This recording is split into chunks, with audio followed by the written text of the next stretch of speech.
Do you know what's truly thrilled me over the last 5 years of my practice? Every third patient over 40 comes to me with the same phrase, Nia Viktorovna, I wake up at 3 or 4 a.m., and that's it, I lie there until morning. And then comes the classic, counting sheep, drinking milk with honey, listening to mantras, but nothing helps. And you know why?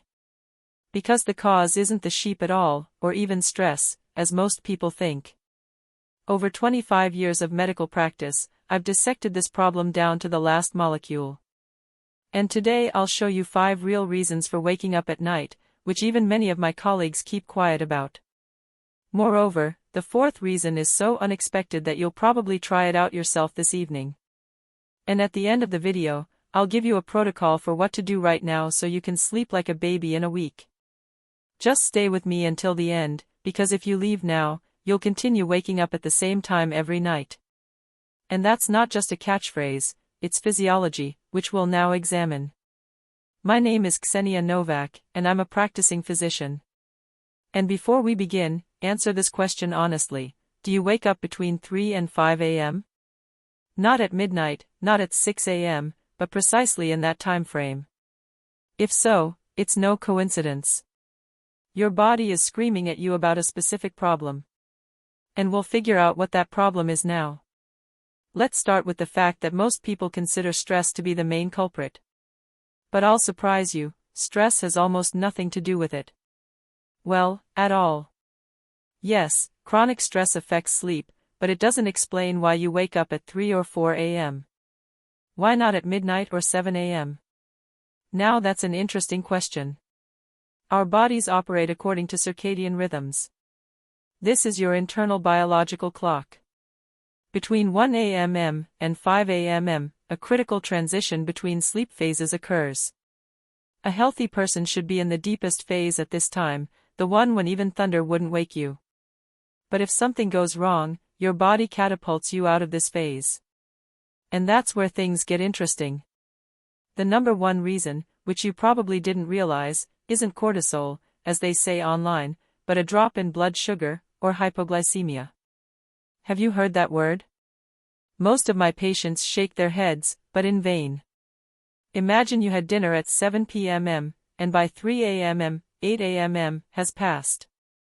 Your liver has been reliably supplying glucose to your blood all night, but by 3 a.m., the reserves are depleted.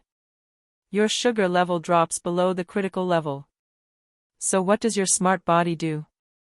It activates the rescue system, releasing adrenaline and cortisol. These stress hormones instantly raise your sugar level, extracting it from the liver. But they have a side effect. They'll make you horny. And that's it.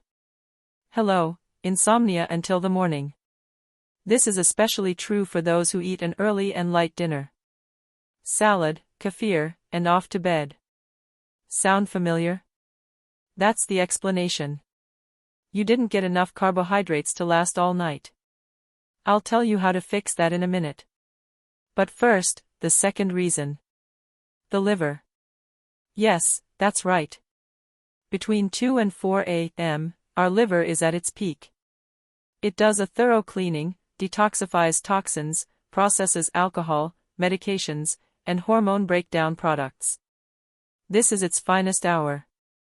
But if the liver is overloaded, it can't cope quietly and unnoticed. It begins to produce heat and activate inflammatory processes.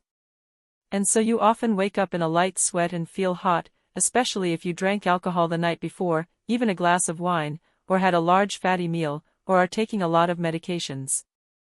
I've seen dozens of cases where people suffered from nighttime awakenings for years, and the cause was bile stasis or the early stages of fatty liver disease. The liver was screaming, but no one listened, and they treated it with antidepressants and sleeping pills. That's it. The third reason is hormonal, and it primarily affects women over 40. But men, don't leave. It affects you too, just a little later, after 50.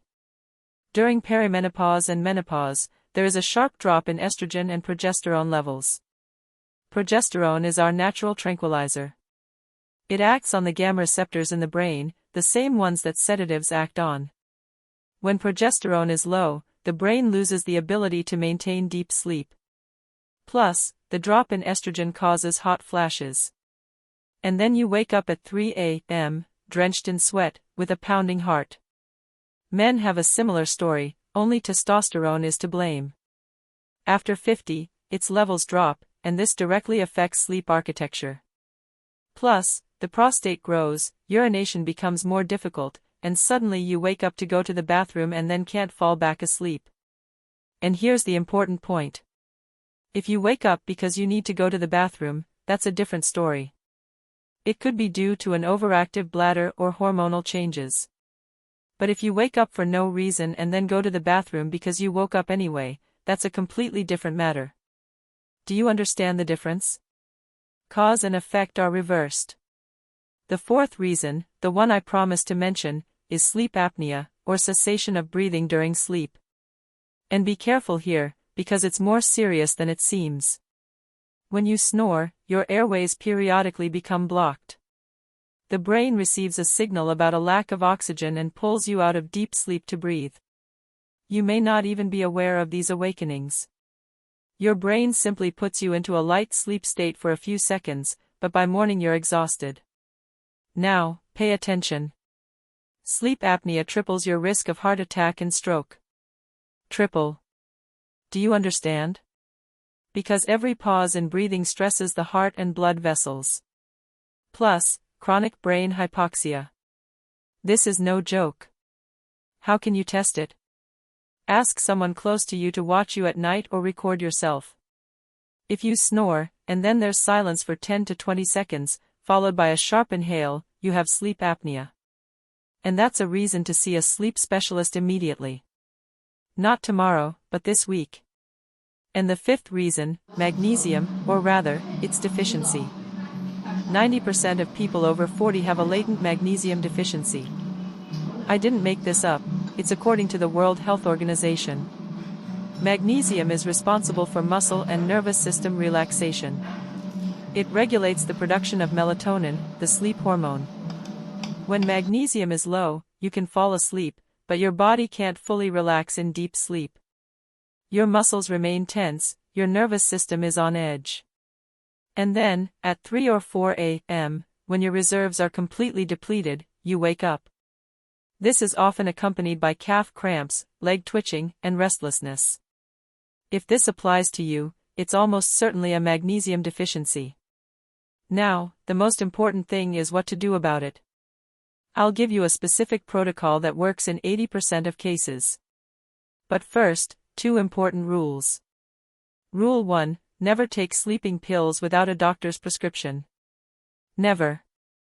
They don't treat the underlying cause, they mask the symptom, plus they cause addiction and disrupt the natural sleep architecture. After 6 months, you won't be able to fall asleep without a pill, and the problem will persist.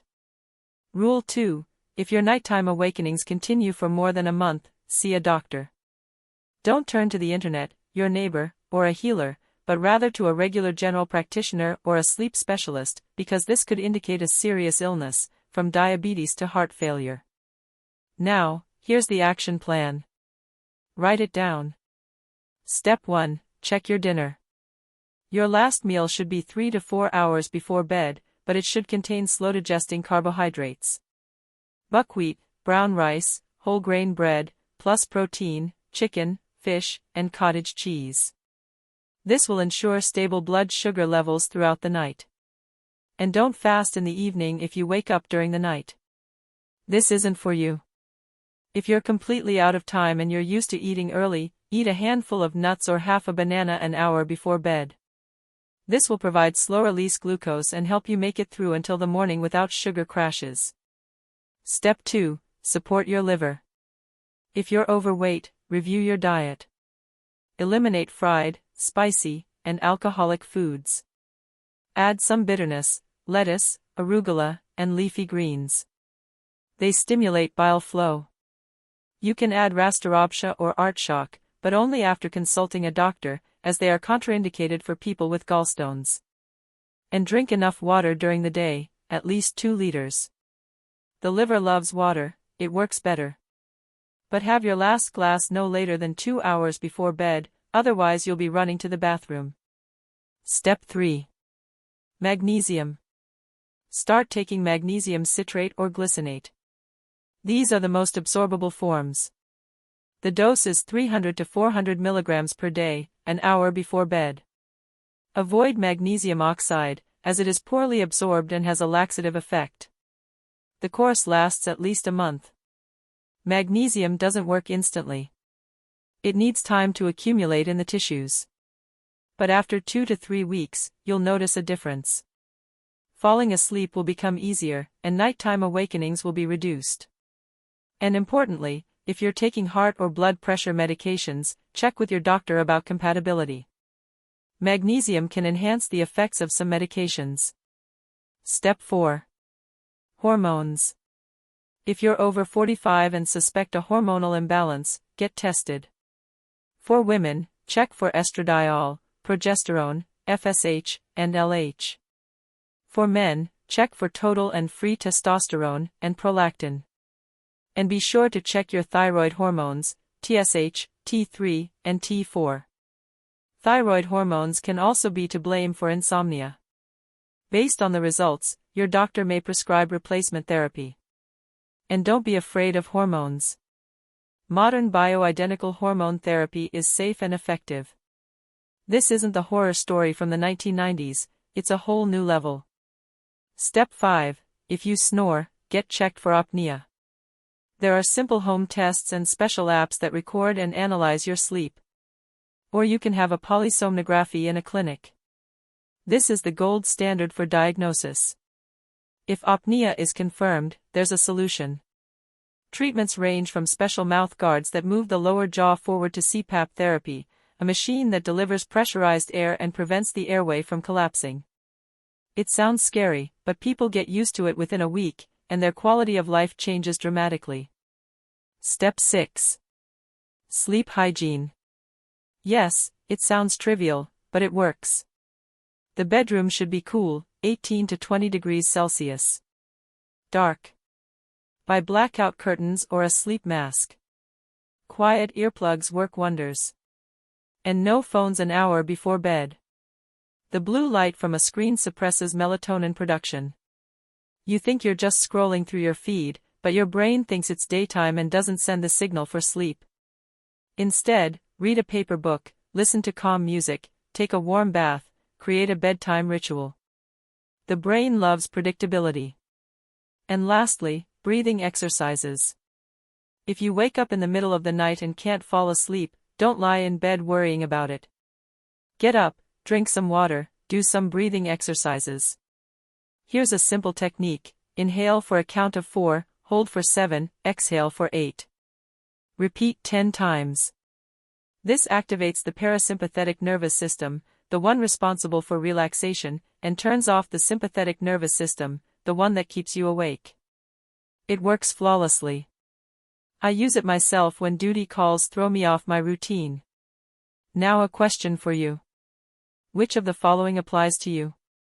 Early dinners, cravings, hormonal changes. People suffer for years, then solve the problem in a month simply by understanding the causes. Not with pills, but by understanding what's going on and making targeted changes. So don't ignore nighttime awakenings, don't get used to them, and don't think it's permanent. It's fixable. Almost always fixable. Start simple. Adjust your dinner, add magnesium, get your hormones checked, and observe yourself for 2 weeks. Keep a sleep diary, write down when you woke up, how you felt, and what you ate that evening. After a week, you'll see patterns and understand the cause. And if you can't cope on your own, see a doctor. Don't be embarrassed, don't put it off. Sleep is not a luxury. It's a basic need, without which everything else falls apart. If you found this video helpful, please give it a like. This will help the algorithms show it to other people who also wake up at night and don't know what to do. Subscribe to the channel if you want more honest health information from a practicing doctor. And be sure to watch the next video, where I'll explore why many people don't get enough sleep even with 8 hours. I'll cover sleep phases, chronopies, and the mistakes that ruin your rest. That's all for today. Thank you for watching. I'm Ksenia Novak, and I wish you healthy, deep sleep every night without waking up? Write in the comments, and I'll try to give you personalized recommendations. And here's what's important to understand. If you wake up at 3 to 4 a.m., that's not normal, it's not age, it's not, well, what can you do? That's just life. It's a signal that something is wrong in your body. And the sooner you hear it, the easier it will be to fix it, because chronic sleep deprivation isn't just fatigue. It's a risk for diabetes, obesity, cardiovascular disease, dementia. It's accelerated brain aging, it's a weakened immune system. The list goes on. Over 25 years of practice, I've seen